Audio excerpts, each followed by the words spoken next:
Here's your smart fact of the day. Hey, have you seen the movie Groundhog Day? It's a really interesting film wherein Bill Murray wakes up to the same day over and over again. Yeah, it's Feb 2 when winter hopefully transitions into spring, but he keeps waking up on the same day.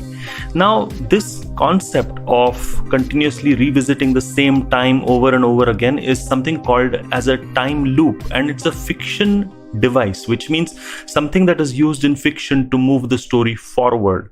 So funnily enough, a time loop is something that makes you revisit the same thing again and again till you don't. Welcome to Smarter with Sid, and in today's episode, what we are going to figure out is the art and technique of visualization, and can it really help in us not having groundhog days, which means the same day over and over again. So let's go. So you do know that as a professor, I'm quite practical, right? Which means that if I'm going to give you any kind of technique or any kind of thing, I need to have tried it before myself. So I used to always struggle with visualization, and that's the context that I want to give before I get into first principles and then get into some takeaways that you can actually have. That's our construct, isn't it, of Smarter with Sid? The idea is to go do a little bit of a dive into first principles and then do a takeaway. But before all that, the context. I used to always find it very difficult to visualize. Now, what do I mean by visualization? There are some people who are amazing at it. For example, my kids and maybe younger people, they're amazing at visualizing something which is not currently present. In fact, all of us have imaginary friends maybe when we are younger and stuff like that. But over a period of time, as we get older and more mature and wiser and all of that, we lose that special ability to imagine something which is potentially impossible, but potentially possible as well. But we don't really kind of inhabit that. And we tend to shut it down because, we've become a little cynical and we've become a little worldly wise and whatever it is. But I did recognize the advantages, the advantages of visualization, because I've seen visualizing a different future work really well for people around me. And I think that it is extremely critical for you to be really successful in your game. Now, let me explain what I mean. Like, for example, if you're a top sports person, if you're a cricketer, or if you're a fantastic artist, or if you're, a musician, or if you're a CEO, eventually what differentiates you from other people who might have the same skills, abilities, and everything around what can be measured is probably going to be pretty similar. It's very competitive. I mean, take the cricket example. Skills-wise, there'll be 10 people who are exactly like skills-wise and ability-wise in the same place that the India numbers 1 to 11 are. But funnily enough, they don't make it. Now, the reason why they don't make it is their inability to actually imagine the stuff that they cannot see, which means essentially to kind of look at your emotions differently as well. So I think that there is a lot there. There's a lot there to actually unpack and understand, but I'm trying to give a bit of a flavor as to where I was trying to take this with.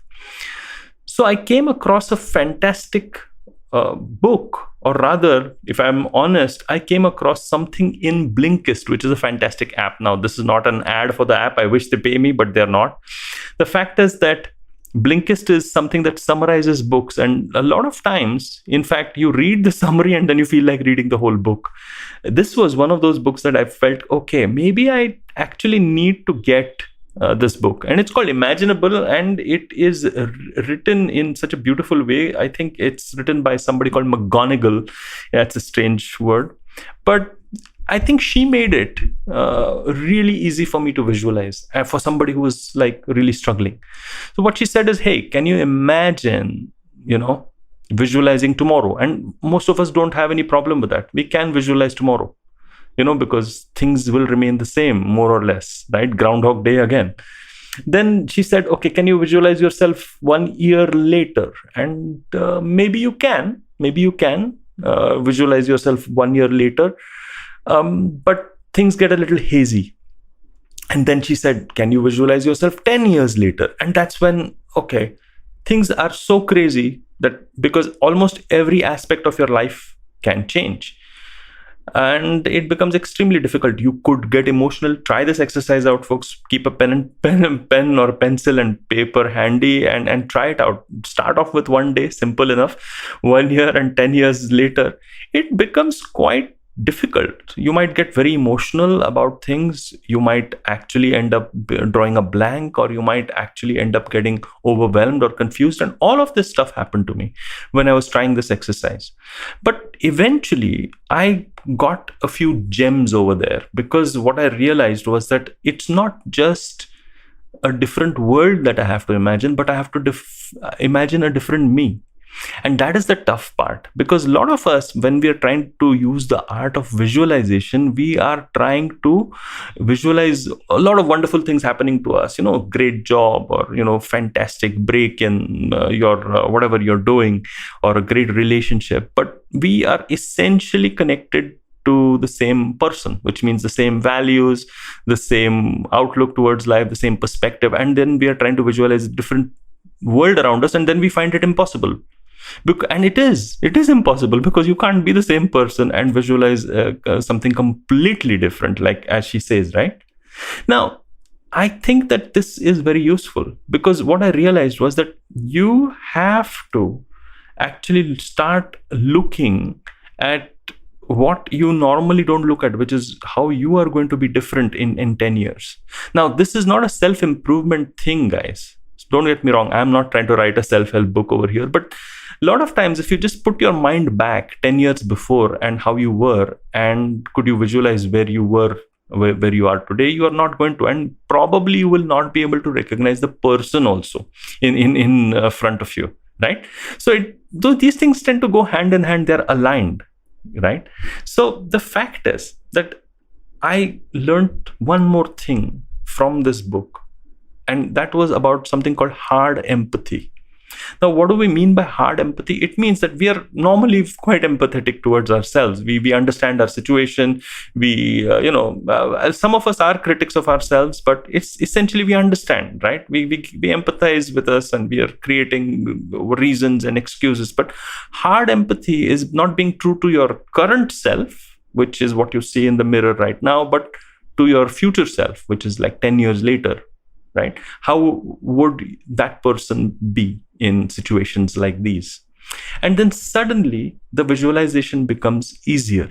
Now, will this visualization lead me to a different future, or will it lead you to a different future? Who knows? We'll have to meet each other in 10 years' time and figure out, whether it is the case or not. But one of the things that will help is maybe a construct around which you find it easier to visualize. See, a lot of times we are actually getting triggers from our environment, which make us, completely wedded to the present moment. So it's quite likely that when you go on a holiday, or when you're meditating in the morning, or if you're just falling asleep, or maybe in your dreams even, or, just taking out the time to be with yourself as your future self in a futuristic scenario and play it out, because a lot of times we are learning how to play things out. You can practice the same thing every single day without getting better, but if you put yourself imaginary challenges, that I want to get this thing right when I practice something next, is when we make that leap towards moving ahead.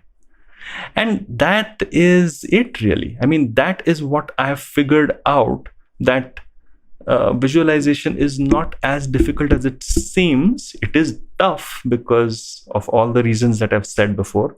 But hopefully I've made it easier and more palatable and more of a technique rather than an art. I think it's a skill that we can learn. And it's something that can potentially help us and move our lives ahead.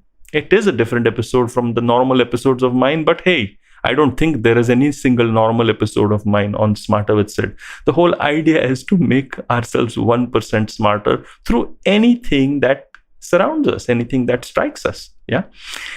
And I hope you like this episode. In fact, if you like this episode, do like and subscribe to my podcast. And if you like this podcast, do check out all the stuff that IVM's got for you, right? Wonderful stuff waiting for you.